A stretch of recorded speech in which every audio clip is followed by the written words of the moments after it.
우리 같이 감사의 박수로 함께 맞이해주시면 좋겠습니다.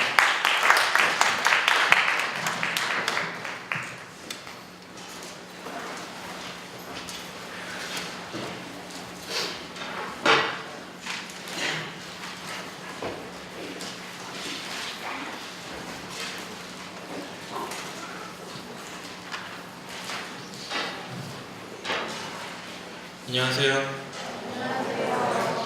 반갑습니다. 제가 기억하기로 1월에 와서 말씀을 전했어요.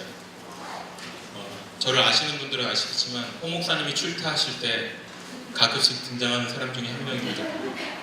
지난번 출타하셨을 때 아마 손석훈 목사님 오셨었죠? 네, 저희 형님입니다. 네, 홍 목사님의 인맥이 그렇게 넓지 않다는 것을 잘 아시겠죠? 네, 저를 손정호 집사님이라고 소개해 주셨는데 저는 저희 시대의 중앙장로교회에서는 그냥 손정호 형제입니다. 제가 다니는 교회에서는 서리 집사를 주지 않기 때문에 나이가 많으신 분들도 다 형제님 자매님 하면서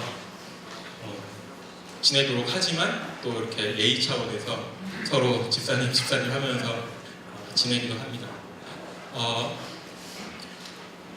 네, 제가 잠깐 기도를 하고 시작하겠습니다.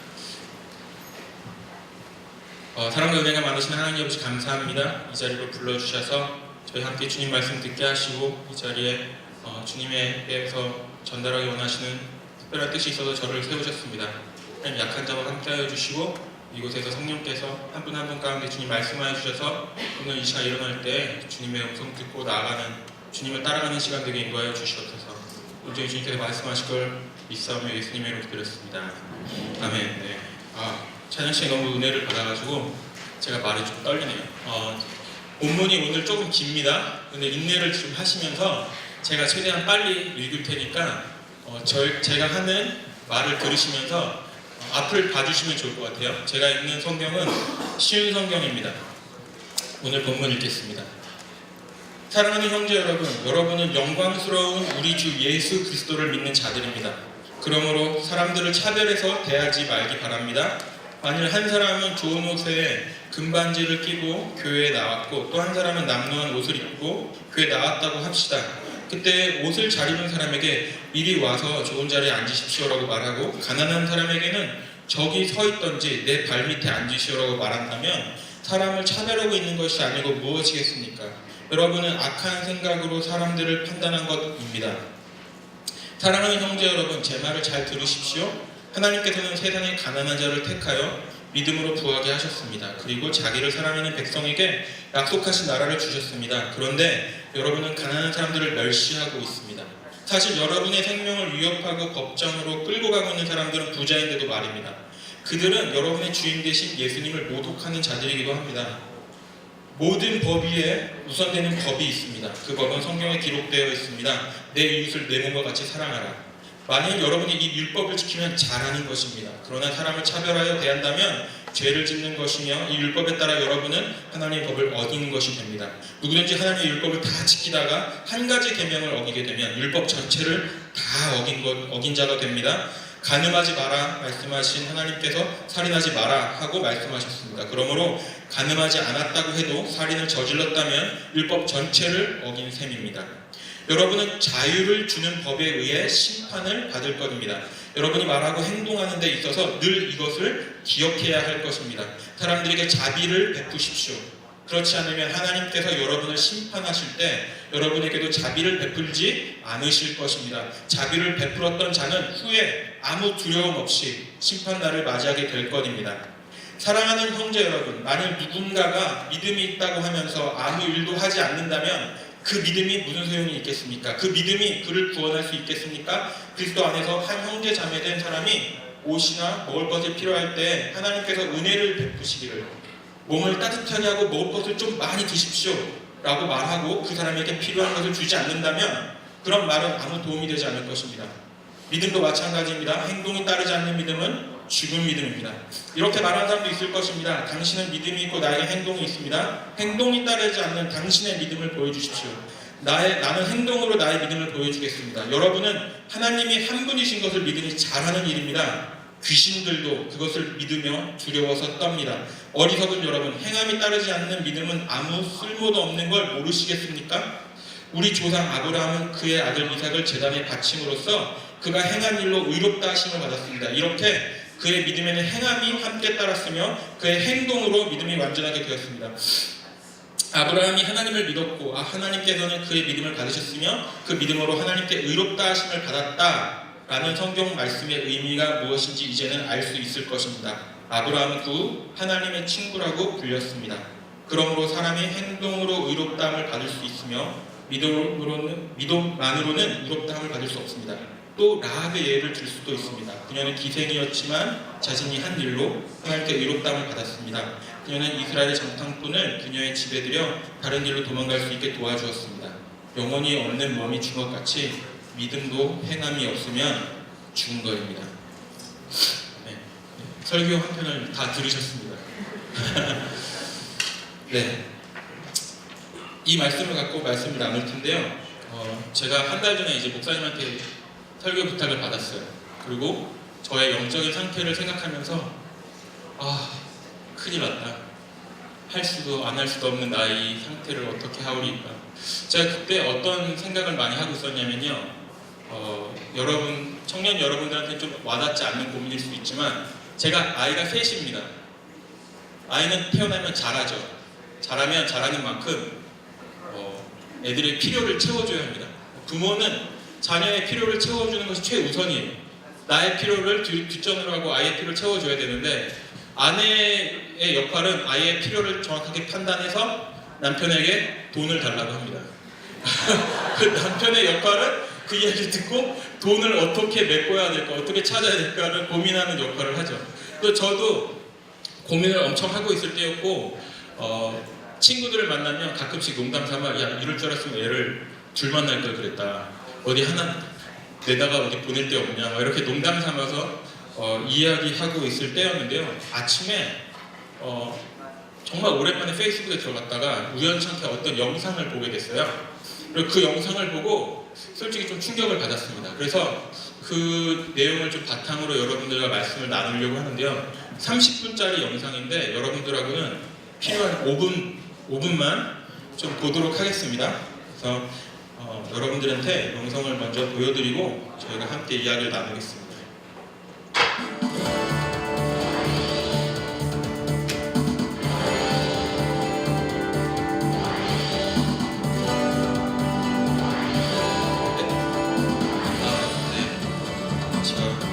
옮겨야죠. 이렇게 하면 되나요?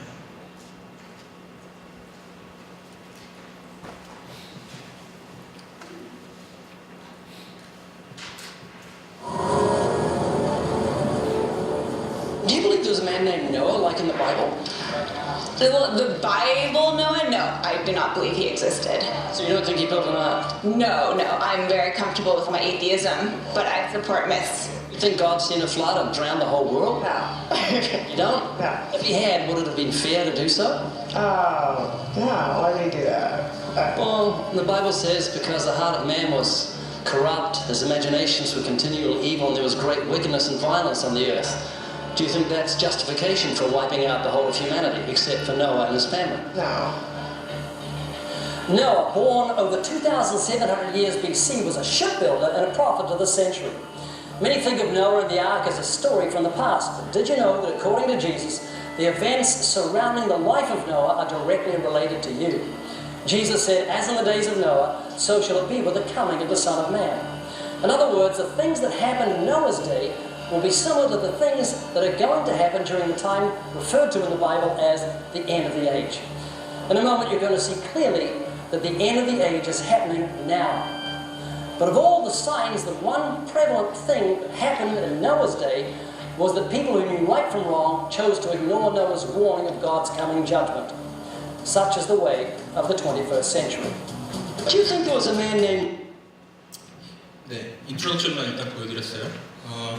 리빙 워터스라는 미국 선교단체에서 올린 전도 영상인데요.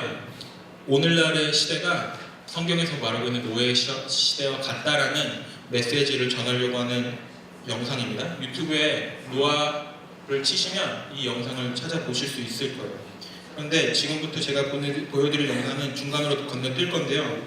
이 영상을 이제 어떻게 보셨으면 좋겠냐면 저분이 이렇게 인터뷰를 하잖아요, 그죠? 저분이 인터뷰를 하는 그 인터뷰를 당하는 사람 입장에서 여러분들이 한번 영상을 같이 보셨으면 좋겠습니다. 예, 9분 40초로 건너뛰어야 돼요.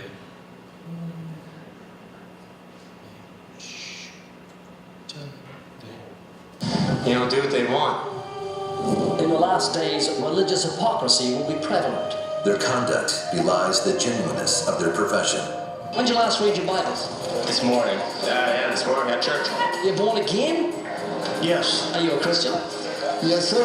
You been born again? Yes, sir. Yes, I am. Yes, I am. I am a Christian. Yes, I am Christian. You love the Lord? Yes, sir. You go to R-rated movies? Yes, sir. No, I watch them at home. Yes, I do. What about you? Yeah. You're a Christian? Yes. What about the sex scenes? Does that worry you? Sure. So you shouldn't go to them.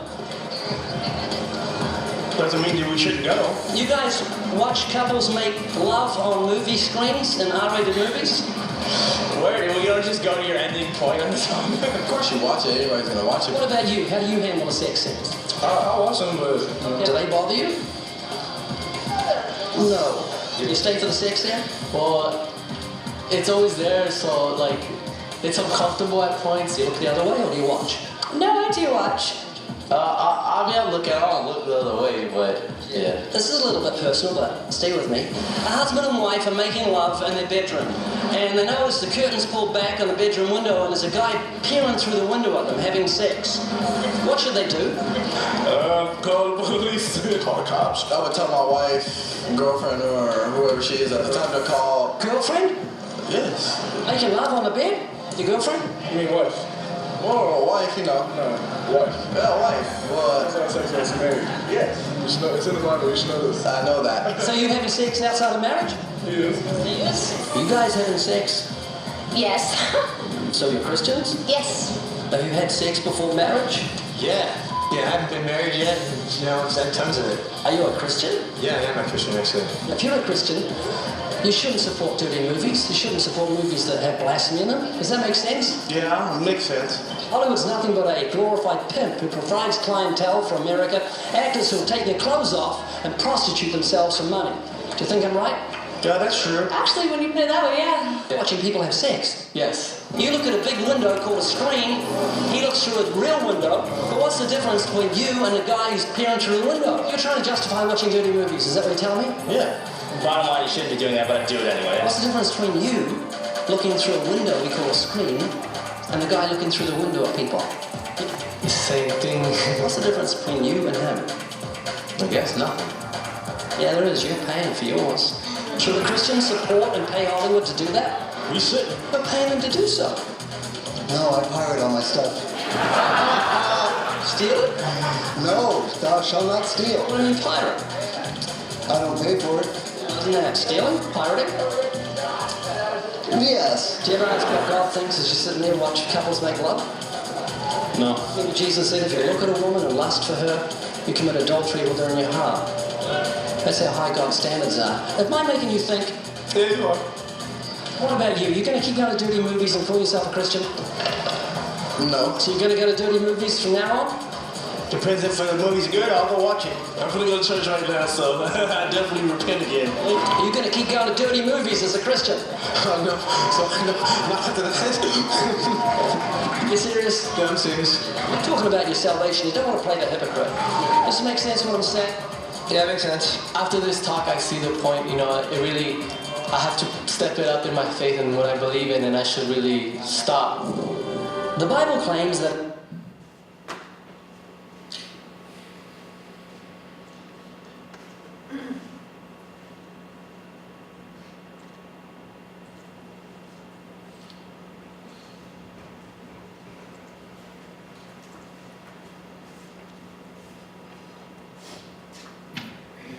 네. 이제 영상이 그래서 이제 죄악을 지은 우리들이 우리의 죄를 해결하시 주실 분은 예수 그리스도밖에 없다라는 이제 복음을 전하는 메시지예요. 그래서 여러분들이 시간 되실 때 한번 보셨으면 좋겠습니다. 네. 짧은 영상을 좀 보여드렸는데 좀 어떤 좀 생각들이 좀 드시나요? 저는 이 영화를 보면서 들었던 첫 번째 생각은 뭐였냐면 저 사람을 만나지 않아서 참 다행이다. 저게 왜 그랬냐면 저기에 나오는 사람들이 대답하는 대답과 저의 대답이 솔직했다면 크게 다르지 않았을 것 같다라는 생각이 들었습니다. 어렸을 때 몰래 이렇게 숨어서 보던 19금 영화들이 좀 생각나시나요? 그런 적이 없다고요? 굉장히 그 조마조마하면서 가슴 쿵쿵 뛰면서 봤던 게 기억이 납니다. 지금도.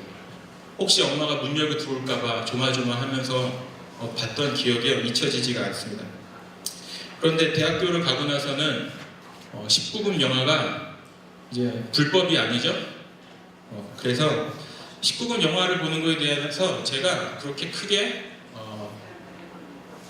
잘못되었다 생각을 하지 않고 지내왔던 게 이제 저의 생각입니다.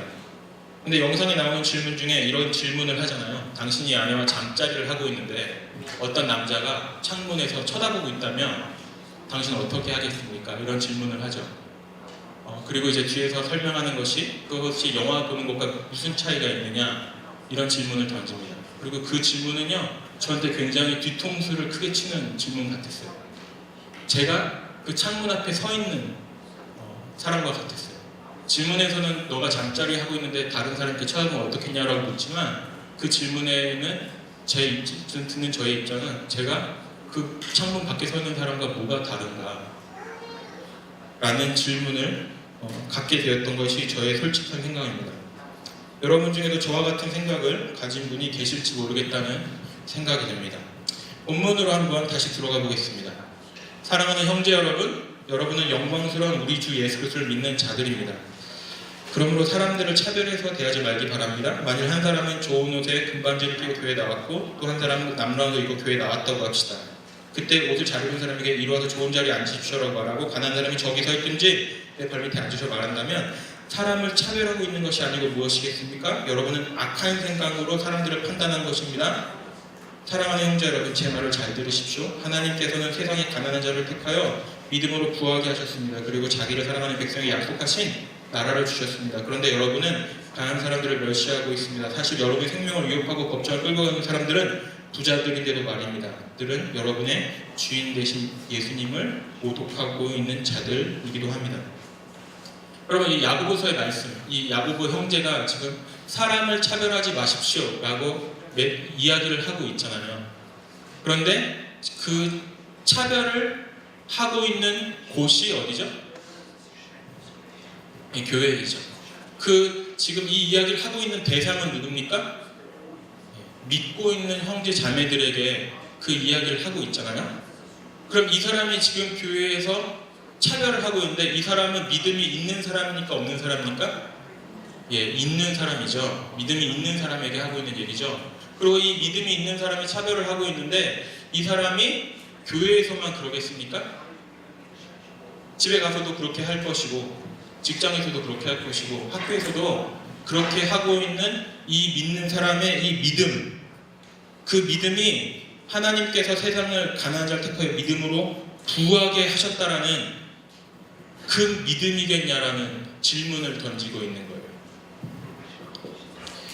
과연 그 믿음이 과연 뭐냐? 그래서 그 믿음에 대해서 이야기를 좀 해보려고 합니다.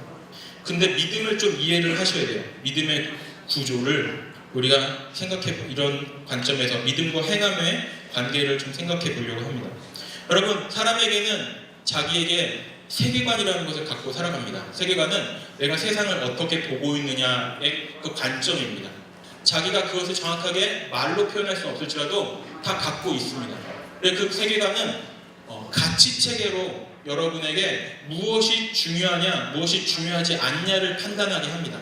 그리고 그 중요하다라는 것에 여러분이 먼저 나가서 행동을 하게 되는 거죠. 제가 젊었을 때는 제가 중요하다고 느꼈기 때문에 저에게 돈을 많이 썼지만 지금은 저보다 저희 아이가 중요하다고 느끼기 때문에 아이들에게 돈을 많이 쓰게 되는 것처럼 여러분들이 세상을 바라보는 관점, 그러니까 여러분들이 직업을 고를 때 나는 돈이 중요하다라고 가치체계를 갖고 있다면 여러분들이 A와 B라는 것을 선택하게 될 때 돈이 더 많이 주는 대로 가겠죠. 그런데 아니다. 아무래도 사회에 내가 공헌하는 것이 중요하다라는 것을 느낀다면 돈을 적게 주더라도 사회의 공헌도가 높은 직업을 선택하게 되겠죠. 그러니까 여러분들이 어떤 세계관과 가치 체계를 갖느냐가 여러분의 행동을 이제 표현하게 된다는 것입니다.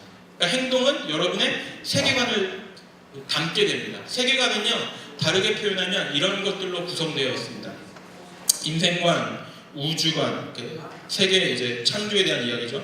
그리고 역사관, 가치관, 사후의 세계관, 이런 생각들이 여러분들 한 분 한 분에게 제가 질문을 던진다면 여러분들이 잘 모르겠는데요 할 수도 있지만 계속 질문을 하다 보면 여러분들은 무언가를 갖고 살고 있다는 것을 여러분이 알게 될 거예요. 야, 사람은 왜 사니? 이런 질문이 글쎄요 잘 모르겠는데요, 그렇지만 여러분이 살고 있잖아요. 그러면서 여러분이 갖고 있는 생각들이 바로 세계관이고, 이런 것들은 조금 더 고상한 표현으로 세상에 이렇게 등장을 합니다. 종교와 철학과 사상, 어렸을 때부터 교회를 다니면 교회의 이제 그런 관념들이 여러분의 삶에 들어오게 되죠. 그러다가 대학교에 가서 철학을 공부하게 되고 어떤 책들을 접하면서 사상들을 접하게 되면 그런 것들이 여러분의 세계관을 뒤집어 놓기도 합니다. 때로는 세상에 이제 속한 가정에 살다가 교회에 이제 예수를 믿고 교회에 들어오면 또 교회가 여러분의 생각을 뒤집어 놓게 되는 그런 일들이 이제 청년의 때나 이제 나이가 들어서 있게 되죠. 근데 저는 이렇게 복잡한 단어들을 한 단어로 이야기하면 이렇다라는 겁니다. 여러분이 무엇을 믿느냐, 여러분이 무엇을 믿느냐가 여러분의 행동을, 솔직히 뿌리가 믿음에 있다라는 거예요.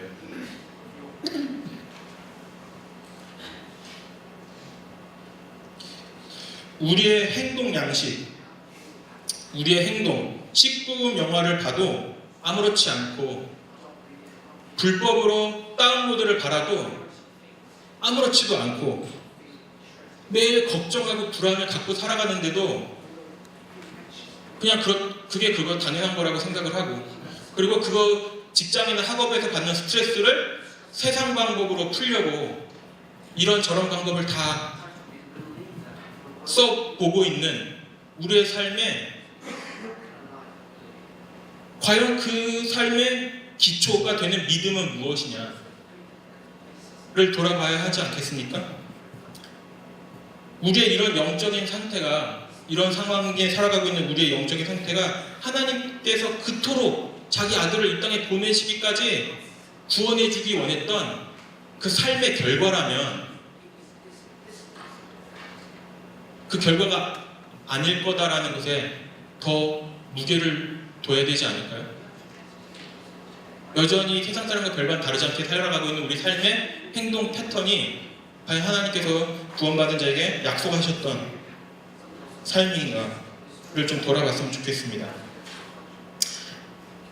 8절입니다. 모든 법 위에 우선되는 법이 있습니다. 그 법은 성경에 기록되어 있습니다. 내 이웃을 내 몸과 같이 사랑하라. 만일 여러분이 이 율법을 지키면 잘하는 것입니다. 그러나 사람을 차별하여 대한다면 죄를 짓는 것이며 이 율법에 따라 여러분 하나님의 법을 어긴 것이 됩니다. 누구든지 하나님의 율법을 다 지키다가 한 가지 계명을 어기게 되면 율법 전체를 다 어긴 자가 됩니다. 간음하지 마라 하고 말씀하신 하나님께서 살인하지 마라 하고 말씀하셨습니다. 그러므로 간음하지 않았다고 해도 살인을 저질렀다면 율법을 전체를 어긴 셈이 됩니다. 여러분, 그 영상을 이제 뒤로 계속 가다 보면 어떤 질문을 던지냐면요, 그 이제 비슷한 사람들한테 거짓말한 적 있으세요? 이렇게 물어보세요.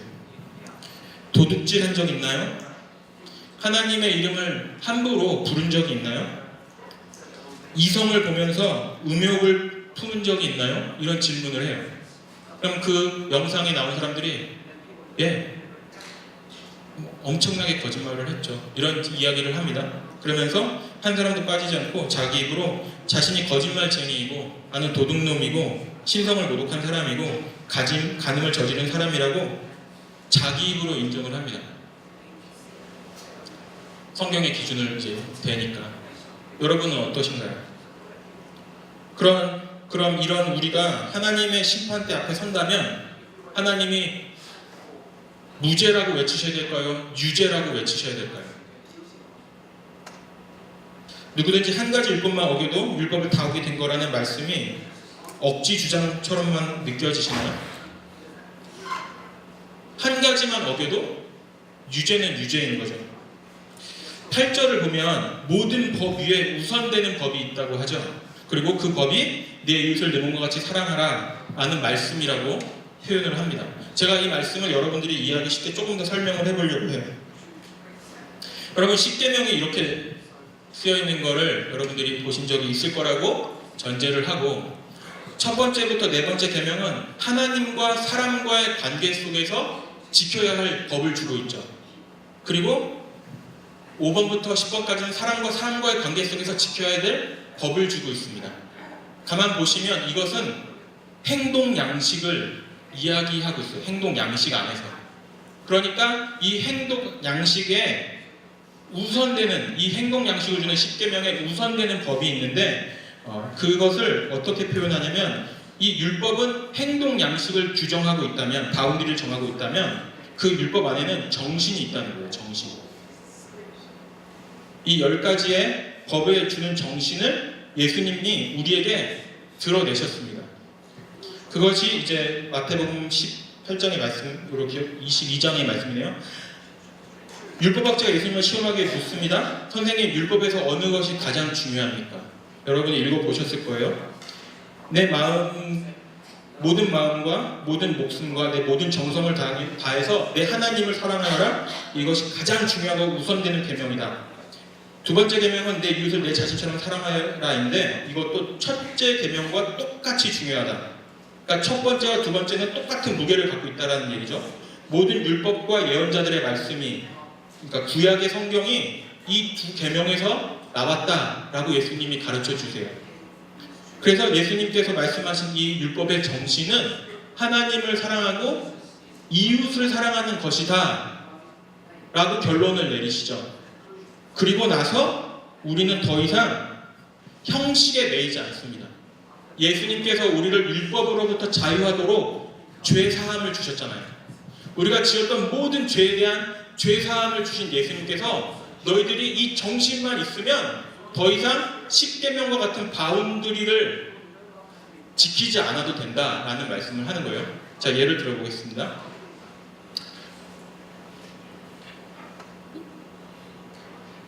꼭 이럴 때 이제 술, 담배 아니면 뭐 연애 이런 걸로 나오거든요. 그래서 이제 그냥 좀 저급한 얘기긴 하지만 여러분 이해를 돕기 쉽게 하기 위해서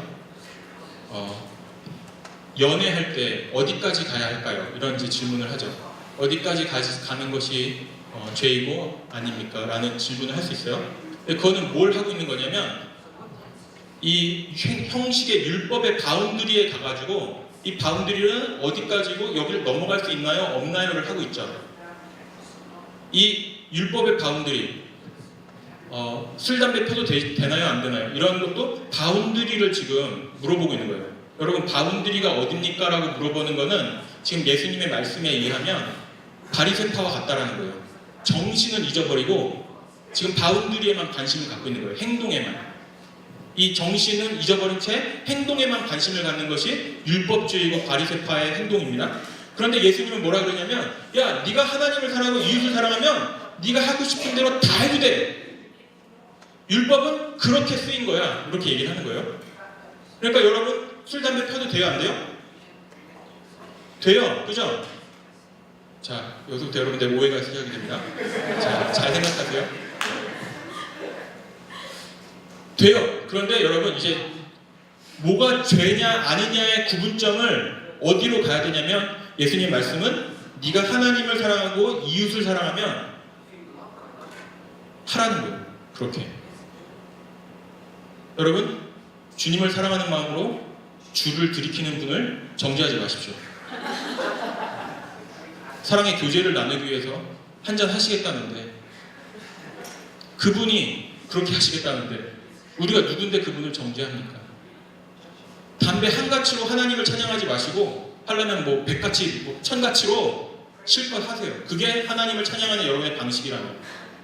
그런데 여러분, 하나님을 사랑하지 않는데 고아원 짓고 많은 돈을 기부하는 것도 죄가 될 수 있다는 말씀입니다.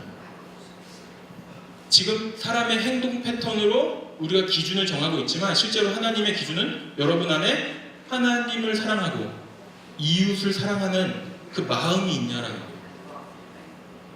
그거 없이 세상에서 박수 쳐주는 아무리 좋은 일을 해도 하나님 앞에선 범죄함이고, 사람들이 아니다, 안 된다, 그건 죄다라고 말하는 것도 하나님을 사랑하는 마음으로 해야 된다고 하면 하나님은 그걸 의롭게 보신다라는 것이 성경의 기준이에요. 명확한 기준이에요. 그래서 자유의 법의 기준은요, 율법의 기준보다 더 엄격하고 높을 수 있습니다. 여러분이 생각하는, 죄송합니다, 여러분들의 생각을 넘겨주는 건 아니지만, 우리가 기본적으로 예수 믿으면 모든 죄사함을 받고 더 이상 죄를 져도 정죄함에 이르지 않는다라는 낮은 기준에서 내가 하고 싶은 대로 다 하도록 하나님께서 우리에게 자유의 법을 주신 것이 아니라는 말씀이죠. 그래서 지금 제가 여러분들에게 하고 싶은 질문은 이거예요. 우리가 이런 놀라운 자유의 법을 갖고 있는데, 여러분, 우리는 행동으로 정죄함을 받는 사람들이 아니에요. 그래서 여러분들이 하나님을 사랑하고 이웃을 사랑하면 여러분들이 하고 싶은 대로, 여러분 자녀를 사랑하고 여러분의 이웃을 사랑해서 여러분들의 물질과 하나님께 주신 달란트들을 사용하는 것 자체가 얼마나 귀합니까? 그런데 그것을 자기의 영광을 위해서, 나를 드러내기 위해서 쓰는 것 자체가 똑같아 보여요, 사람들이 보기에는. 그런데 그 마음의 그 차이가 하나님 앞에서 그것이 죄가 될 수 있고 의가 될 수 있다는 것을 보여주고 있습니다. 그런데 지금 우리 그 놀라운 법을 갖고 있는 우리가, 주님의 죄사함을 받은 우리가 이 10계명조차도 제대로 지키지 않고 살아가면서 우리에게는 죄의 바운드리가 없습니다. 하나님을 사랑하고 이웃을 사랑하면 우리가 하나님께서 자유하도록 해주셨습니다 라고 말하고 있는 것 자체가 굉장히 모순되다 라고 제가 그 아침에 느낀 거예요. 19금 레이트의 그 영화, 난 19살이 남았으니까 합법이야, 난 괜찮아, 이렇게 위로할 문제가 아니고, 야, 이거 하나님이 금하시는 것인데, 하나님이 기뻐하지 않는 것인데 내가 그걸 아무렇지도 않게 생각하고 있는 이 나의 믿음은 얼마나 모순된가 라는 생각을 했습니다. 복잡해지셨나요? 지금부터 이제 실타래를 하나씩 풀도록 하겠습니다. 여러분, 자유를 주는 법에 의해 심판을 받을 것입니다. 여러분이 말하고 행동하는 데 있어서 늘 이것을 기억해야 할 것입니다. 다른 사람들에게 자비를 베푸십시오. 그렇지 않으면 하나님께서 여러분을 심판하실 때 여러분에게도 자비를 베풀지 않으실 것입니다. 자비를 베풀었던 자는 아무 두려움 없이 심판날을 맞이하게 될 것입니다. 이 말씀을 읽다가 이상하다, 내가 읽은 다른 말씀은 심판에 이르지 아니한다고 했었는데, 예수님의 말씀이죠. 요한복음 5장 24절, 아마 제자훈련 하신 분들은 다 암송하는 구절일 거예요. 내가 진실로 진실로 너에게 이르노니 내 말을 듣고 나 보내신 이를 믿는 자는 영생을 얻었고 심판에 이르지 아니하나니 사망에서 생명으로 옮겼느니라. 심판에 이르지 아니하는데, 그런데 영어로 보니까 They will never be condemned for their sins 이렇게 쓰고 있죠. condemn은 뭐예요? 정죄하는 거죠. 유죄다 라고 판결하는 겁니다. 그러니까 예수님의 지금 이 말씀은 우리가 심판대에 서지 않는다 이런 말씀을 하시 아니라 심판대에는 서지만 그곳에서 무죄다 라고 하나님께서 예수로서를 의지해서 판결하실 거라는 얘기를 하는 거죠. 로마서를 쓰고 있는 사도 바울의 말씀입니다. 그런데 여러분, 왜 여러분의 형제를 비판합니까? 왜 형제를 업심 여기십니까? 우리는 다 하나님의 심판대 앞에 설 사람들입니다. 이렇게 쓰고 있죠. 여러분이 죽으시면 하나님의 심판대에 서실 겁니다.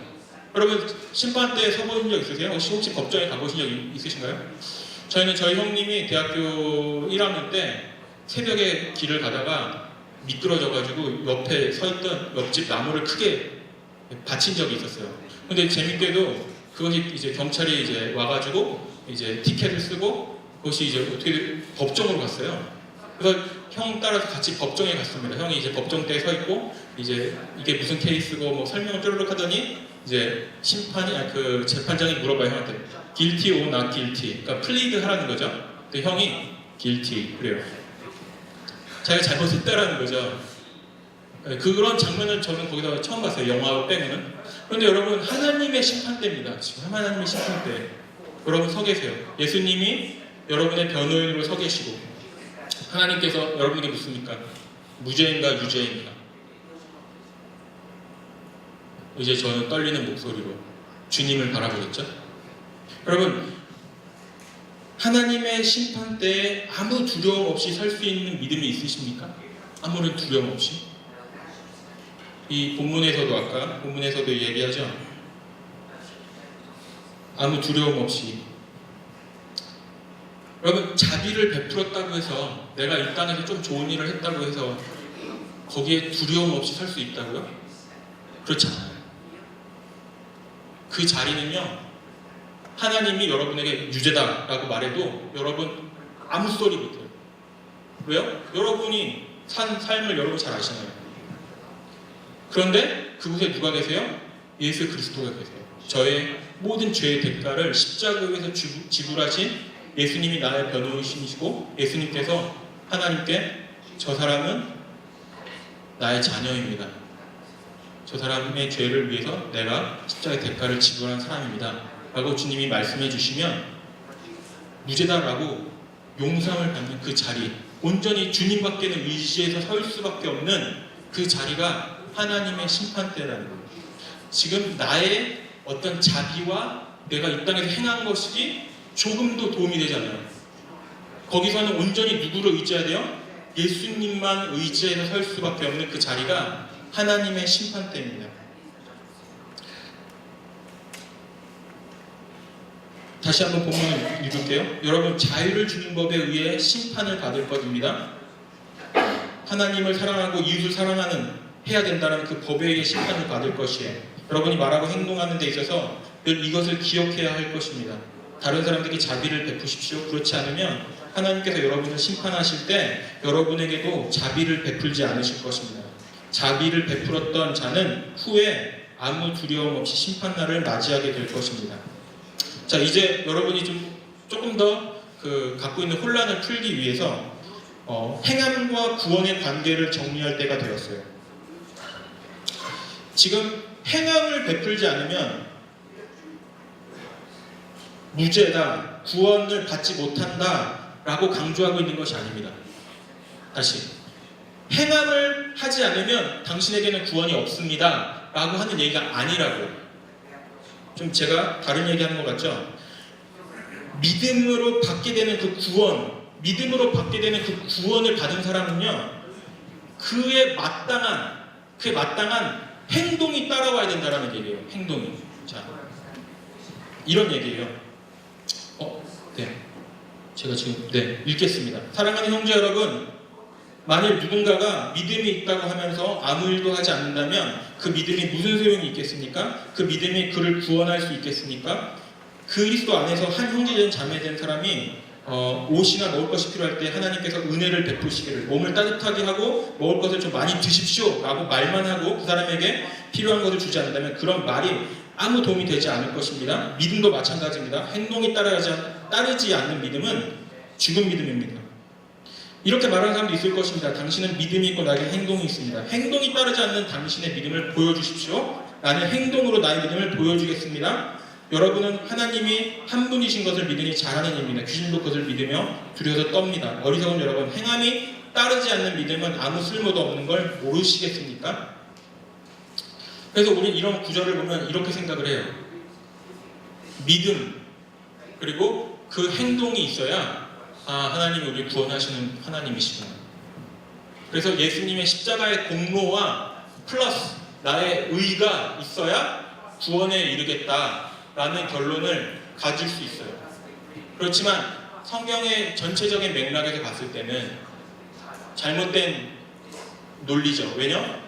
예수님의 공로로, 우리는 온전히 예수님의 공로로 하나님의 심판대에서 심판을 받을 때 무죄다라고 판결을 받는 거예요. 여러분의 의는 조금 더 거기에 들어가지 않습니다. 그렇기 때문에 믿음으로 구원에 이릅니다. 그러나 반드시 행함이 따라옵니다. 살아있는 믿음은 반드시 행함이 따라온다라는 말씀이에요. 우리 조상 아브라함은 그의 아들 이삭을 제단에 바침으로써 그가 행한 일로 의롭다 하심을 받았습니다. 이렇게 그의 믿음에는 행함이 함께 따랐으며 그의 행동으로 믿음이 완전하게 되었고 아브라함이 하나님을 믿었고 하나님께서는 그 믿음을 받으셨으며 그 믿음으로 하나님께 의롭다 하심을 받았다라는 성경 말씀의 의미가 무엇인지 이제는 알 수 있을 것입니다. 아브라함은 그 후 하나님의 친구라고 불렸습니다. 아브라함도 하나님께서 약속을 주시잖아요. 약속. 그 약속을 믿었어요. 그것이 자기에게 아들을 주겠다, 자기를 통해서 큰 나라를 이루겠다라는 약속을 받았을 때 그것을 믿음으로 하나님께 의롭다 하심을 받았고 실제로 아들이 태어났고요. 그리고 그 아들을 하나님 바치라고 했을 때 하나님을 믿음으로 하나님이 그 아들로 분명히 하나님의 나라를 이루시겠다고 했는데 그 아들을 바치라고 하니까 하나님이 이 아들을 내가 하나님께 죽여서 바쳐도 이를 다시 살려서 하나님의 나라를 이루시겠다라는 믿음으로 하나님께 그를 제단에 바쳤다. 그래서 그가 완전한 믿음을 우리에게 보여주게 되었다라는 거예요. 그래서 여러분 이 아브라함의 믿음이 그런 이삭을 바치는 삶으로 표현이 된 겁니다. 여러분에게 보여진 거예요. 우리에게 들려진 거예요. 그래서 이 믿음은요 우리의 삶을 통해서 담아집니다. 보여지게 돼요. 여러분이 우리 이런 예배를 드리잖아요. 교회마다 예배를 드리는 형식이 다 다르죠. 그러니까 그 믿음을 담아내는 예배의 형식이 다르다라는 건 믿음을 담아내는 그릇이 다른 거예요. 다른 그릇이에요. 제가 지금 이 그릇이라는 표현을 자꾸 쓰는 이유는요. 좀 이따 말씀드리고요. 건너뛰면 안 돼요. 죄송해요. 이 여러분의 삶을 사는 형식과 행동 양식은요. 여러분들이 깊이 생각하고 있든지 아니든지 여러분의 믿음을 담아내는 그릇입니다. 그러니까 여러분들이 여러분의 삶을 잘 아시잖아요. 여러분의 삶에 어떤 일들이 일어나고 있는지를 다 잘 아시잖아요. 몇 시에 일어나고 몇 시에 자고 일어나서 뭐하고 자기 전에는 뭐하고 밥은 언제 어떻게 먹고 사는 동안 어떤 일들이 하나하나 조목조목 일어나는지는 여러분이 여러분 자신이 제일 잘 아는데 그 삶이 여러분의 믿음을 지금 담아내고 있다고요. 그리고 그 삶이 여러분의 믿음이 그것이 여러분의 삶으로 드러나면서 다른 사람들에게 여러분의 믿음이 나타나고 있다라는 것에 지금 저희가 이야기를 맞춰가고 있는 겁니다. 그러나 여러분 행함이 있는 믿음을 이제 살펴봐야 되는데 꼭 기억하셔야 될 것은 지금 제가 솔직히 강조하고 하려고 하는 것은 행함의 무게가 있지 않고요. 행함보다 우선돼야 되는 게 있어요. 행함보다 우선돼야 되는 거. 그게 뭐냐면 믿음입니다.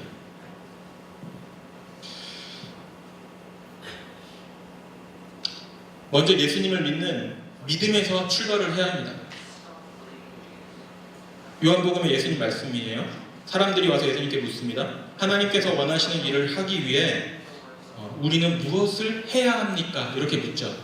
그러니까 예수님께서 하나님의 일이란 바로 하나님께서 보내신 사람을 믿는 것이다. 예수님을 믿는 것이 너희의 일에 먼저 돼야 된다는 거죠. 너희가 뭘 하고 싶으냐? 먼저 나를 믿어라. 예수 그리스도 하나님 보내신 자를 믿는 것이 모든 일의 출발, 우선이라는 얘기를 지금 예수님께서 하시는 거죠. 사랑하는 형제 여러분, 그러면 어떤 믿음이 좋은 믿음인가요? 좋은 믿음. 좋은 믿음이란 이렇게 한 분 한 분 이렇게 물어보면 다 대답을 해주시겠죠?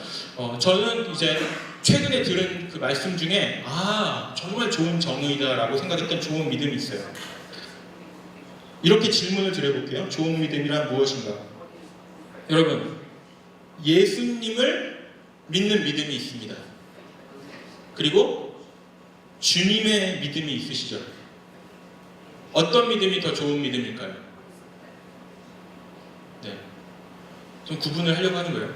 여러분, 둘 다 좋은 믿음이라는 거는 맞는데 둘 다 좋은 믿음이에요. 좋은 믿음인데 주님 안에 가지고 계신 성부 하나님을 향한 믿음과 신뢰가 훨씬 완전하고 좋다라는 것을 충분히 동의하시겠죠.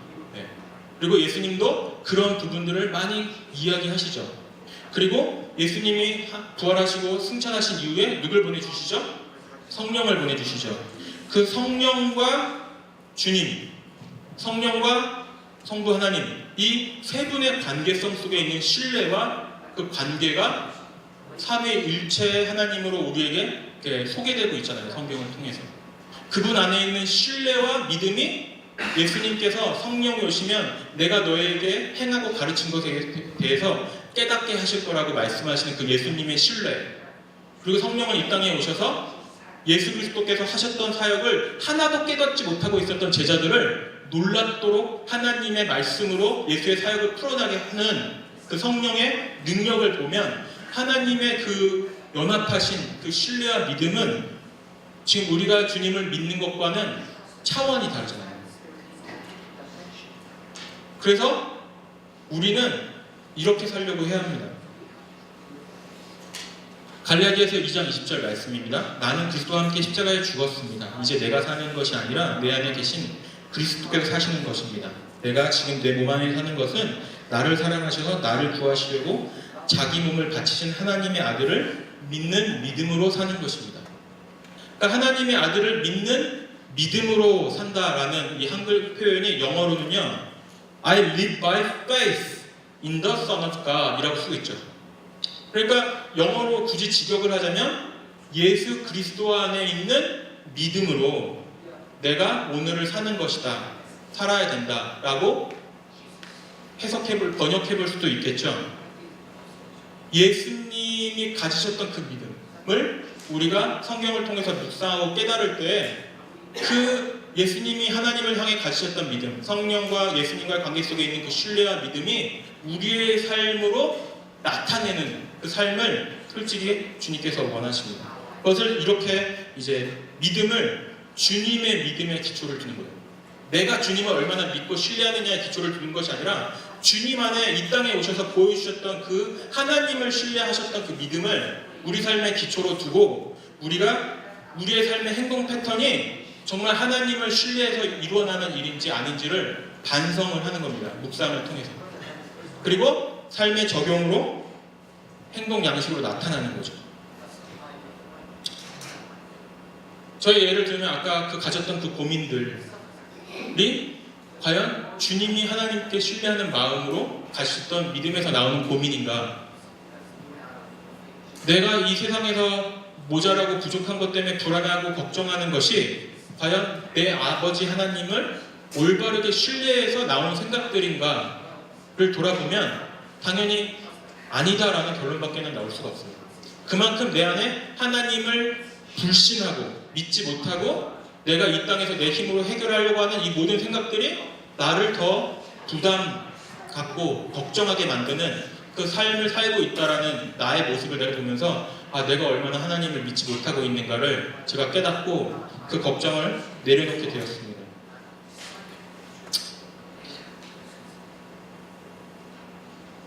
아까 하던 얘기를 해야죠.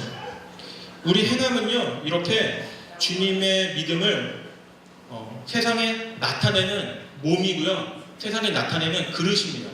제가 자꾸 왜 이 그릇이라는 표현을 쓰냐면요, 그릇은 모양이 제각각이어서 물을 부으면 그 모양이 그릇 모양대로 되잖아요. 컵이 다양한 모양이 있듯이 컵에다 물을 부으면 다양한 모양으로 이제 모양을 잡듯이 생수이신 예수 그리스도께서 여러분 삶에 부어지셨을 때 여러분이 담아내는 그릇, 여러분의 삶의 모양으로 주님이 이 세상에 나타나시고 그 나타나신 모양으로 주님이 이 세상에 역사하시겠다라고 주님이 우리에게 동역자로 불러주신 거예요. 그러니까 여러분이 삶에 담아내는 그 모양 하나하나가 지금 여러분은 주님을 나타내고 계신, 주님의 동역자로 드러나고 계신 것입니다. 그렇게 주님이 일하고 계신 것입니다. 그래서 행함이 없는 믿음은 진짜 믿음이 아니라고 야고보 형제가 강조하고 있는 거예요. 그러므로 사람이 행동으로 의롭다함을 받을 수 있으면 믿음만으로는 의롭다함을 받을 수 없습니다. 또는 라합의 예를 들 수도 있습니다. 그녀는 기생이었지만 자신이 한 일로 하나님께 의롭다함을 받았습니다. 그녀는 이스라엘의 정탐꾼을 그녀의 집에 들여 다른 길로 도망갈 수 있게 도와주었습니다. 영혼이 없는 몸이 죽은 것 같이 믿음도 영혼이 없으면 죽은 것입니다. 여기서 이제 야고보 사도가 마지막으로 라합의 예를 들고 있잖아요. 라합이 어느 성경책에 나오는지 아시나요? 라합. 네. 마태복음에도 나오죠. 예수님의 족보에 이름도 등장을 하는데 실제로 구약에서 라합이 어떤 시기에 나타나냐면 여리고성 이야기 아시죠? 7바퀴 돌고 여리고성 와르르 무너졌을 때 그 성에서 살아남은 사람이 유일하게 라합, 집에 있던 사람들이. 그러니까 라합이 언제 등장하냐면 여호수아서에 정탐꾼들이 여리고성에 들어왔을 때 숨겨줬다가 풀어주는 일로 할 때 등장했던 사람이 라합이에요. 근데 이분의 직업이 뭐라고요? 기생. 그리고 이분은요, 그때 기준으로 보면 다 죽어야 되는, 다 심판받아야 될, 죽을 심판을 받아야 될 가나안 성 사람이에요. 가나안 땅에 있는 여리고성 사람이죠. 이 사람은 죽을 심판을 맞이해야 되는 상황에서 하나님을 믿는 믿음이 있어서 정탐 온 사람을 숨겨줘서 그것으로 하나님의 의롭다함을 받아 지금 구원에 이르게 되었다라는 야고보 사도의 예를 들고 있는 겁니다. 죽을 심판을 받을 저희들이 즉 구원을 받게 되는 그 믿음의 삶이 합당하게 나타나야 된다라는 얘기를 하는 겁니다. 라합도 자기의 믿음을 정탐꾼을 구해주는 일로 담아내지 않았냐, 이 얘기를 하는 겁니다. 여러분, 이 행함이라는 것이요, 꼭 바쁘게 움직이는 거, 막 아침에 일어나서 묵상을 몇 시부터 몇 시까지 하고 밥을 열심히 먹인 다음에 회사 가서 열심히 일하고 뭐 직장에 가서 열심히 하고 학교 가서 열심히 공부하고 교회 와가지고 열심히 찬양하고 이런 어떤 열심의 삶으로 꽉꽉꽉꽉 채워야 된다라는 말씀을 드리는 것이 아니에요. 우리가 받은 구원은요, 여러분, 제가 아까 이야기를 아까 안 했구나. 구원은요, 여러분, 믿음으로 구원을 얻게 되었다라는 것은 어떤 자판기에 믿음이라는 걸 넣어가지고 자동으로 구원을 받았다라는 게 아니에요. 구원의 실제 의미는 내가 주님과 사랑하는 인격적인 관계가 되었다라는 거죠. 주님의 말씀을 듣고 내가 이제 주님의 뜻을 따라가는 주님과 관계를 맺게 되었다. 주님을 만났다라는 것이 구원의 더 큰 의미잖아요.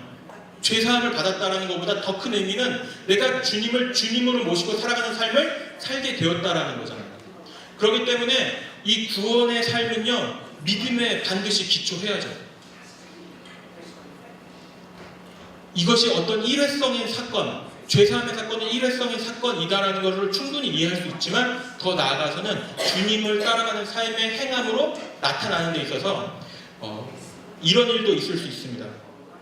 행함이 꼭 바쁘게 움직이는 것만 아는 것을 여러분들에게 좀 더 설명을 드리고 싶어요. 아무리 이렇게 우리가 요한복음 말씀처럼 하나님께서 원하시는 가장 적극적인 일은요, 주님을 믿고 의지하는 것입니다. 그렇기 때문에 아무리 감정이 격하게 급해지는 상황에 이제 당했다 할지라도 내 감정과 경험대로 행하기보다는요, 그 상황 속에서도 주님이라면 어떻게 하셨을까? 주님을 의지해서 내가 해야 할 일은 무엇인가를 먼저 생각해야 되는 것이 우리의 믿음의 삶이 될 것입니다. 말처럼 되게 말보다 행동이 정말 어려워요. 저도 충분히 이해합니다. 그래서 믿음의 공동체가 있는 거죠. 이런 예를 들어볼게요. 어떤 목사님이요, 성도 한 명이 급하게 뛰어왔어요. 목사님 큰일 났습니다. 이분은 이제 시골에서 목회하시는 목사님이었는데 성도가 찾아와서 목사님 저희 집 돼지 5마리가 옆집 밭에 들어가서 배추밭을 엉망으로 만들어 놨습니다. 이런 얘기를 하는 거예요.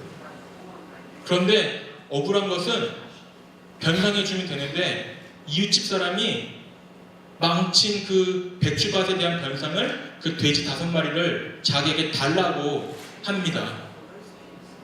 이 억울한 일을 어떻게 감당해야 합니까? 라고 목사님께 나왔을 때 목사님이 그 얘기 쭉 듣더니 이렇게 해보시면 어떻겠습니까? 그냥 그 사람이 해달라는 대로 해주세요. 근데 그 분이 굉장히 착한 분이었나 봐요. 정말 억울한데 목사님이 그렇게 말씀하시니까 그럼 제가 그렇게 해보겠습니다. 그래서 집에 가서 돼지 5마리를 이웃집에 주었어요. 그리고 1년이 지났는데 이 사람이 또 목사님에게 흥분된 목소리로 또 뛰어옵니다. 목사님! 목사님! 뛰어와서 하는 얘기가 뭐냐면 그 이웃집에 소 5마리가 우리 집 배추밭을 다 망쳐놨습니다! 이러는 거예요.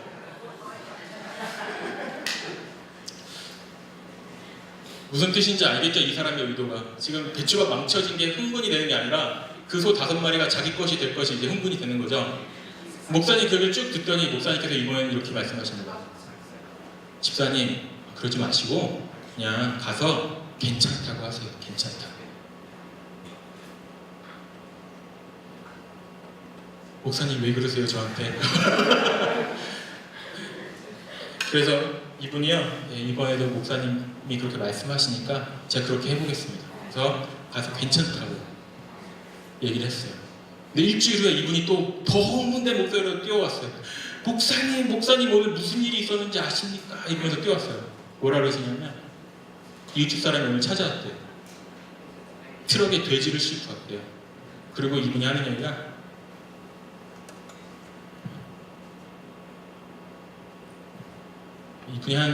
그 일주일 동안 잠을 못 잤대요. 이 사람이. 저 사람이 나한테 왜 이러지? 소 5마리 달라 그래야 되는데 그냥 괜찮다 그러네. 그것 때문에 일주일 동안 잠을 못 잤대요. 그러면서 내린 결론이 작년에 받은 돼지를 돌려줘야 되겠다. 그런데 그 돼지가 암돼지여가지고 와가지고 90마리로 풀어놨대요. 돼지들이 막 숨풍숨풍 잘났잖아요.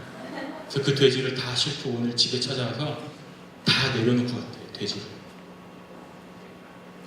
그러니까 순종이라는 것이 우리가 생각하는 어떤 감정과 어떤 경험에 비추어 세상의 기준과 저 사람이 나한테 이렇게 했으니까 하는 기준으로 우리가 나아가는 것이 아니라 하나님께서 주님이라면 어떻게 하셨을까라는 기준을 갖고 행동할 수 있다면 이런 좋은 일도 있을 수 있겠구나. 뭐 항상 이런 건 아니겠죠? 네. 여러분, 우리의 행동의 이 방향이 항상 하나님의 시선과 그 마음과 같은 방향으로 가야 합니다. 이 행함이라는 것이. 이 말씀을 꼭 소개하고 싶었어요, 오늘. 보라, 형제가 연합하여 동거함이 어찌 그리 선하고 아름다운고 머리에 있는 보배로운 기름이 수염, 곧 아론의 수염에 흘러서 그의 옷깃까지 내림 같고 헐몬의 이슬이 시온 산들의 내림 같도다. 거기서 여호와께서 복을 명령하셨나니 곧 영생이로다. 이렇게 기록하고 있죠. 여러분, 하나님께서 선하고 아름답다라고 보시는 게 무엇인지 보이십니까? 하나님께서 와, 선하고 아름답다. 하나님이 감탄하시는 그것이 뭔지 보이세요? 본문에서 형제가 연합하여 동거함이 어찌 그리 선하고 아름답냐 라고 하나님께서 그렇게 보신다라고 지금 이 시편을 쓰고 있는 기자가 고백하고 있잖아요. 그리고 그런 걸 보시면서 하나님이 복을 주시는데 너희가 영생이다 이런 복을 주신다는 거예요. 하나님의 존재를 보세요. 성부, 성자, 성령 하나님 세 분이 연합해서 지금 동거하는 형태로 우리에게 존재의 모습을 성경을 통해서 나타내고 계시잖아요. 그 완전한 연합을 이루고 계신 하나님께서 이 땅에서 죄사함을 받은 하나님의 백성과 연합하시고 그 죄사함을 받은 하나님의 사람들이 서로 연합하는 모습을 보시면서 그 연합한 하나님의 백성들이 이 땅에서 또 믿지 않는 자들에게 나아가 하나님의 복음을 선포하고 자비를 베푸는 그 모습을 보면서 하나님이 연합을 이루어가는 하나님의 백성들을 바라보시면서 선하고 아름답다라고 하시는 그 하나님의 마음을 가진 그 방향을 갖고 있는 사람은 형제 연합을 위해서 그의 행동 양식이 나타나게 되어 있고요. 그것이 바로 살아있는 믿음이다 라고 얘기를 하겠다는 거예요.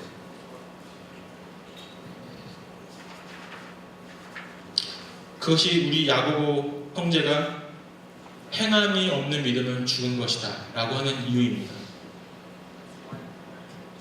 여러분, 이제 마지막으로요, 행함이 없는 믿음에 관해서 예수님께서 하신 가르침을 제가 그냥 읽을 건데 글씨가 조금 작죠?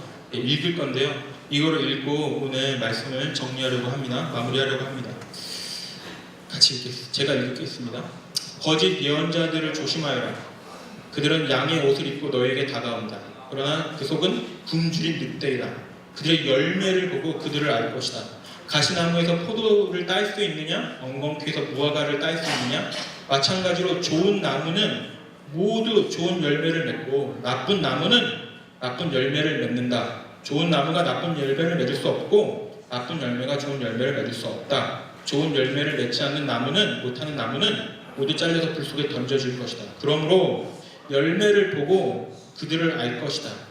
나에게 주님 주님이라고 말하는 사람 모두가 하늘나라에 들어가는 것은 아니다. 하늘에 계신 내 아버지의 뜻대로 행하는 사람만이 하늘나라에 들어갈 것이다. 그때 베드로가, 이거는 이제 본문이 18장으로 건너뛰었습니다.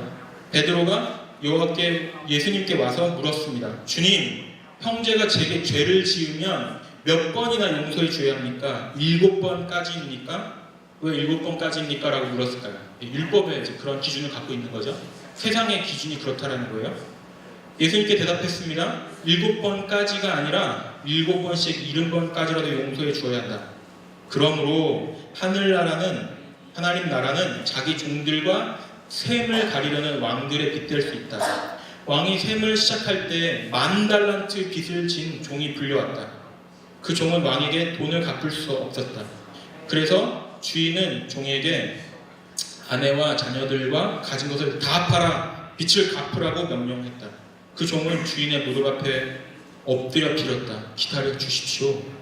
제가 모든 것을 갚겠습니다.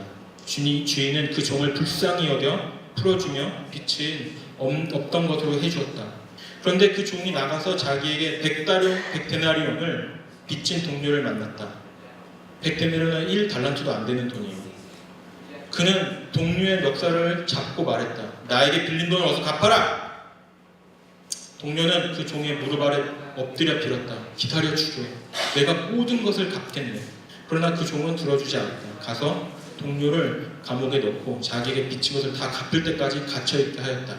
다른 동료들이 이 광경을 보면 매우 딱하게 여겨 주인에게 가서 일어난 일을 자세히 말씀드렸다. 그러자 주인이 그 종을 불러 말했다.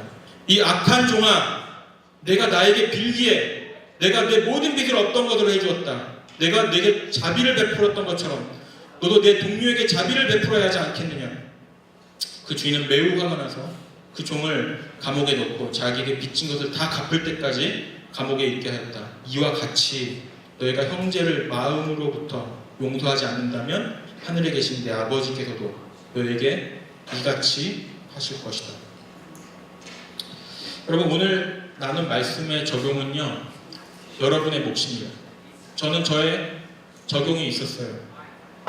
제 가진 걱정을 주님을 신뢰함으로 주님 앞에 내려놓았고요. 그 걱정했던 거 하나 내려놓았는데 좀 살만하더라고요. 직장 가는 것도 견딜만 하고 즐거워지고, 그리고 아이들을 바라보는 나의 마음과 생각들, 아내를 대하는 나의 태도와 언사들이 더 부드러워지고 유해지더라고요. 여러분, 이렇게 걱정 하나 주님 앞에 내려왔는데 삶에 임하는 태도가 바뀌게 됩니다. 사랑하는 형제 여러분, 우리는 행함이 있는 믿음을 소유하고 있습니까? 복음을 가진 자의 합당한 열매를 맺으며 살고 계신가요? 여러분, 주님의 믿음을 가진 자는요, 7번씩 70번을 용서하는 삶을 자기 그릇에 담아낼 수 있어요. 말이 안 된다고요? 다시, 여러분의 삶을 통해서 하나님이요, 7번 용서하는 것을 70번까지 할 수 있는 그릇으로, 담아내는 그릇으로 여러분을 하나님께서 사용하실 겁니다. 어떻게 그럴 수 있냐고요?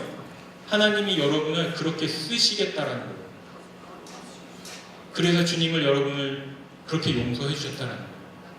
그걸 여러분들이 깨닫고 여러분들이 주님의 사랑을, 자비를 붙잡으면 여러분의 삶을 통해서 하나님이 여러분이 7번 용서하기를 70번까지 할 수 있는 사람으로 하나님이 쓰시겠다라는 것이 하나님의 계획이십니다. 사랑하는 여러분, 아까 말씀드렸듯이 하나님의 나라에는요 결산이 있습니다. 셈을 하는 주인이 있습니다. 하나님의 심판대에서 무죄라고 외치실 분은 오직 예수 그리스도 한 분이십니다. 주님의 사랑과 은혜가 머무르는 진정한 회개가 우리에게 있어야 합니다. 우리 나와서 함께 찬양하고 기도했으면 좋겠습니다.